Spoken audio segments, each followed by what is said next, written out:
A Michigan Department of Transportation worker remains in critical condition after reportedly stepping in front of an SUV. It happened last night in Kalamazoo Township.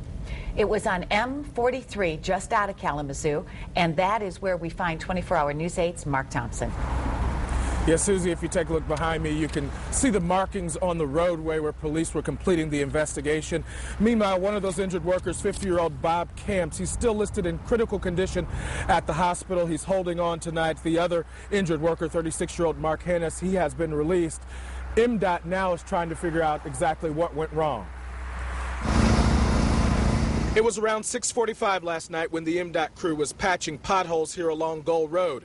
According to Kalamazoo Township Police, a 74-year-old Battle Creek woman in a red SUV was driving eastbound when she struck the two MDOT workers as they attempted to cross the roadway. As they patched up the holes, they turned around to walk back towards their vehicle to place the shovels and other equipment back in the vehicle. As they did so, they didn't check traffic and were unfortunately struck by the female driver who was driving through the area. MDOT released the following statement regarding the accident.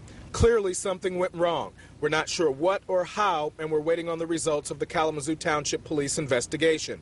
MDOT officials say that safety of workers is their top priority. They say each worker undergoes a one-week training program at a facility in Coldwater when they're hired.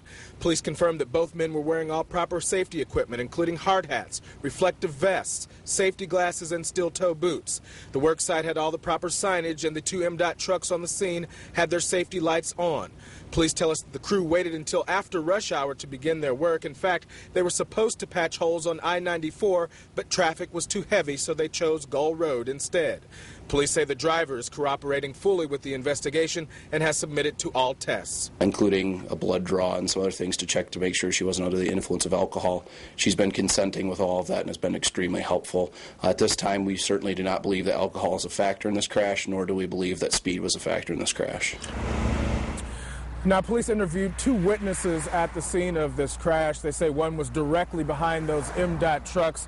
One of those witnesses was an MDOT crew member who was not hit or injured in the crash. This is just a tragic situation all the way around. MDOT says that they are rallying behind the families of that person who is still injured right now. Now, we do have more information, including some statistics on crashes in work zones in Michigan. You can find that at our website, woodtv.com. For now, we're live in Kalamazoo Township. Mark Thompson, 24-hour News 8.